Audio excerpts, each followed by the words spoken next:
नमस्कार, स्वागत है आपका द फोर्थ स्टेट यूट्यूब मंच पर। मेरा नाम है रविंद्र सिंह शोरान। महादेवपुरा का नाम सुना है? आज तो मुझे लगता है देश में लगभग सब मतदाताओं ने महादेवपुरा का नाम सुन लिया। देश में इतनी पॉपुलर विधानसभा क्षेत्र कोई नहीं होगा जितना बेंगलुरु सेंट्रल का महादेवपुरा है। और उस महादेवपुरम विधानसभा को पॉपुलर किसने किया? राहुल गांधी ने। राहुल गांधी ने उसके बारे में जो बातें, तथ्य, सबूत और वोट चोरी के आरोप चुनाव आयोग पर लगाए, उसकी वजह से वो विधानसभा लगातार सुर्खियों में है। अब एक और बात राहुल गांधी ने कह दी है। अब याद कीजिए, राहुल गांधी ने कहा था कि हम लोग बड़ा बम फोड़ेंगे, एटम बम। अब क्या बोल दिया है? अब और बड़ी बात बोल दी है, बड़ा दावा कर दिया है। आज रैली है, रैली है पटना में। इंडिया गठबंधन की रैली है जिसमें तेजस्वी, हेमंत सोरेन, राहुल गांधी और बाकी तमाम बड़े नेता आए हैं। बड़ी भीड़ है, बहुत लाखों की भीड़ है। गांधी ऐतिहासिक मैदान है, गांधी मैदान पटना का, और उसमें बड़ी बड़ी रैलियां हुई हैं। जेपी नारायण से लेकर इंदिरा गांधी और बड़े बड़े नेताओं ने वहां पर रैलियां की हैं। बहुत ऐतिहासिक रैलियां हुई हैं। तो आज की रैली भी बहुत बड़ी रैली मानी जा रही है। लेकिन चलिए उसको छोड़ो, बड़ी बात क्या राहुल गांधी ने बोली वो है, वो कह रहे हैं कि अब एक और धमाका करने वाले हैं, और ये धमाका ऐसा होगा कि प्रधानमंत्री मुंह छिपाने लायक नहीं रहेंगे। अरे बाप रे, इतना बड़ा दावा, इतना बड़ा दावा! क्या कहा है पहले सुन लेते हैं। कहां कहा? पटना में। कब कहा? जब भाषण दे रहे थे अपनी वोट अधिकार यात्रा के समापन के बाद। क्या कहा ये मैं सुनाता हूं। दिखा नहीं पाऊंगा, सुनाता हूं, क्योंकि आप जानते ही हैं कि भाई कॉपीराइट्स और कई तरह के चक्कर पड़ते हैं, तो इसलिए मैं सुना देता हूं एग्जैक्ट आपको बाइट। ये सुनिए, आप खुद सुनिए।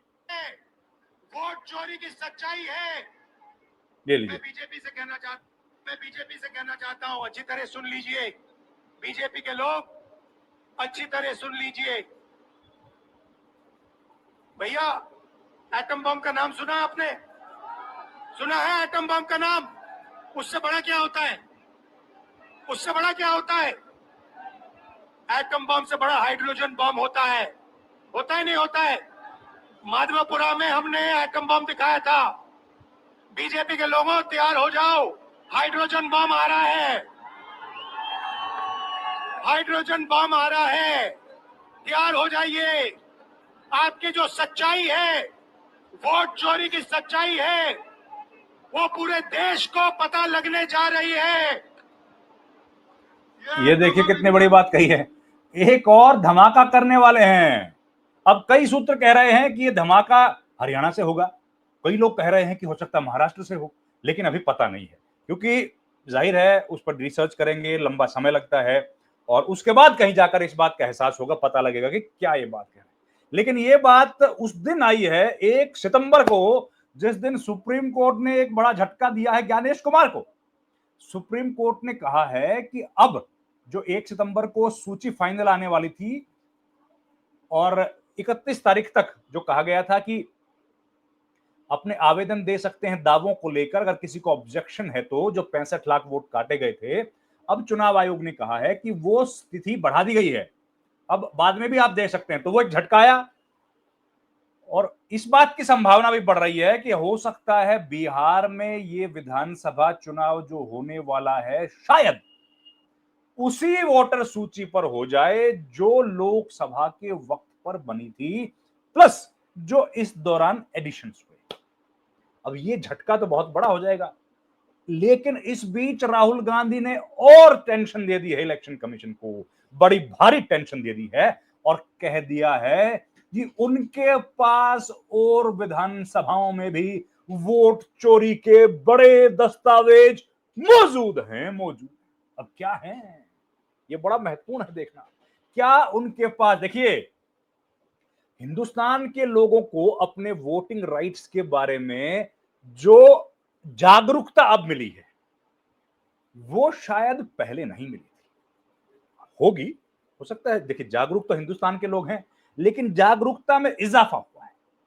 अब आप याद कीजिए, देश में हम लोग बार बार ये बात करते हैं, हमारे जो अधिकार हैं, संवैधानिक अख्तियार, संवैधानिक हुकूक, जिसको जमहूरी हुकूक बोलते हैं, हमारे जो संवैधानिक, हमारा जो आईन है, कॉन्स्टिट्यूशन है, 2 बरस 11 महीने 18 दिन में बना है, लगभग 3 बरस, 3 साल लगे। और 3 साल में 165 बैठकें हुई। 165 बैठकों में से सबसे ज्यादा वक्त जानते हैं किस पर बिताया गया? हमारे मूल अधिकारों पर, मौलिक अख्तियारों पर, जो मूल अधिकार है उस पर 16 दिन, और 12 दिन एक अलग कमेटी बनाई, उसमें बीते। इतना समय दिया गया। तो जो हमारे संवैधानिक अधिकार हैं उन पर अगर, हालांकि सुप्रीम कोर्ट ने कहा कि वोट डालना, वोटिंग का राइट जो है वो फंडामेंटल राइट नहीं है, लेकिन संवैधानिक अधिकार तो है। तो संवैधानिक अधिकार जो हमारे हैं, उन संवैधानिक अधिकारों पर अगर किसी भी तरह की चोट पहुंचेगी, जाहिर है संविधान पर चोट पहुंचेगी। और उस संविधान को अपनी जेब में लेकर राहुल गांधी हर सभा में दिखाते हैं कि हम लोग इस संविधान को बचाने के लिए लगे। और यह बात तो तय है दोस्तों, इस देश में हमारे जितने भी अधिकार हैं उनमें हमारे संवैधानिक अधिकारों से बड़ा कुछ नहीं है। और ये जितने भी इदारे इस मुल्क में बने हैं, चाहे पुलिस हो, चाहे सीबीआई हो, चाहे सुप्रीम कोर्ट हो, इलेक्शन कमीशन हो, इन सब का काम है हमारे संवैधानिक अधिकारों को बचाना।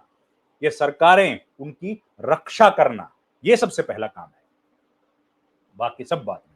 तो राहुल गांधी जब ये बात कह रहे हैं कि इस देश में वोट का खिलवाड़ हो रहा है और कोई राजनीतिक दल वोट चोरी कर रहा है, तो ये तो अपने आप में एक बड़ा सवाल है। ये सवाल तब और गहरा जाता है जब ज्ञानेश कुमार मुख्य चुनाव आयुक्त के तौर पर आते हैं प्रेस कॉन्फ्रेंस करने के लिए, और प्रेस कॉन्फ्रेंस में सवाल का जवाब नहीं देते। भाई सवाल का जवाब अगर नहीं देंगे तो जनता को भरोसा कैसे कायम होगा? मेरे पास एक संवैधानिक अधिकार है, आप एक संवैधानिक इदारे हैं, आपकी जिम्मेदारी मेरे अधिकार की सुरक्षा करना है। मेरे अधिकार की सुरक्षा अगर चुनाव आयोग नहीं कर पाएगा तो चुनाव आयोग का महत्व क्या है? क्या है? मुझे अपने संवैधानिक अधिकार को बचाने की पूरी आजादी है, उसको एक्सरसाइज करने का पूरा अधिकार है। और उसके लिए मैं इलेक्शन कमीशन के पास भी जाऊंगा, उसके लिए मैं सुप्रीम कोर्ट भी जाऊंगा। सुप्रीम कोर्ट में लोग गए और सुप्रीम कोर्ट ने उनके अधिकार की बहाली की। अब अगर ये दूसरी खबर आती है कि राहुल गांधी ने इस बार फिर से कोई बड़ा खुलासा कर दिया और किसी और लोकसभा या विधानसभा सीट पर इसी तरीके से डेटा के साथ पूरी जानकारी दे दी, तो चुनाव आयोग, मुख्य चुनाव आयुक्त ज्ञानेश कुमार कहां मुंह दिखाएंगे? क्योंकि जो पिछले डॉक्यूमेंट्स राहुल गांधी ने सबमिट दिए थे, मीडिया के सामने पेश किए थे, उस पर ज्ञानेश कुमार ने कहा कि आप हमें हलफनामा दो, आप हलफनामा दो। हलफनामा तो राहुल गांधी ने दिया नहीं, एक और खुलासा करने की बात कह रहे हैं। और इसी तरह का खुलासा राहुल गांधी के बाद अनुराग ठाकुर ने किया। उन्होंने कहा कि 4-4 लोकसभा सीटों पर इस तरह की गड़बड़ हुई है। अभी कल की बात सुनिए, 2 दिन पहले की। सीआर पाटिल जो कि प्रधानमंत्री मोदी के बेहद करीबी सांसद हैं, मंत्री हैं कैबिनेट में, उनका लोकसभा क्षेत्र है नवसारी, गुजरात। गुजरात में कांग्रेस पार्टी के प्रदेश अध्यक्ष अमित चावड़ा ने प्रेस कॉन्फ्रेंस की। प्रेस कॉन्फ्रेंस में बताया 30,000 वोटों का हेरफेर हुआ है एक विधानसभा क्षेत्र में, ये आरोप लगाया। 30,000 वोटों की हेराफेरी का आरोप लगाया है। और कई और जगह से इस तरह की खबरें आ रही हैं, एक के बाद एक कई अलग अलग विधानसभा क्षेत्रों से, अलग अलग प्रदेशों से इस तरह की खबरें आ रही हैं। अमित चावड़ा ने तो और बड़ा दावा किया। उन्होंने कहा कि करीब कितना 65 लाख या 62 लाख वोट गलत बने हैं गुजरात में। इतना बड़ा दावा। चुनाव आयोग चुप। अब हमें एक आम नागरिक को इलेक्शन कमीशन पर भरोसा कैसे होगा अगर चुनाव आयोग सामने आकर हर प्रश्न का जवाब नहीं देगा? तो किस तरह भरोसा करेंगे? और एक देखिए, देश में बहुत संवैधानिक इदारे हैं, सुप्रीम कोर्ट है, यूपीएससी है, सीएजी है, लेकिन एक केवल चुनाव आयोग ऐसा है जिसकी डायरेक्ट डीलिंग आम आदमी के साथ है। हमारे लिए सीधे तौर पर इलेक्शन कमीशन काम करता है। अब सीएजी से आम आदमी की जरूरत नहीं है, डायरेक्ट यूपीएससी से आम आदमी का डीलिंग नहीं है, केवल जिनको जरूरत है उनकी है। सुप्रीम कोर्ट में आम आदमी की जब केस चलेगा तब है। पर चुनाव आयोग में तो हर आदमी भागीदार है, हर आदमी का 18 वर्ष के बाद वोट बनता है, हर आदमी की डायरेक्ट डीलिंग इलेक्शन कमीशन के साथ है, और वही इदारा आज सवालों के घेरे में है। राहुल गांधी क्या फोड़ेंगे, क्या धमाका करेंगे, देखने वाली बात है। नजरें बनी हुई हैं, और खबर आएगी आपके पास लेके आऊंगा। इस वीडियो में इतना ही। गुजारिश आपसे यही है, प्लीज हमारे चैनल को लाइक, शेयर और सब्सक्राइब जरूर कीजिए। आपका बहुत बहुत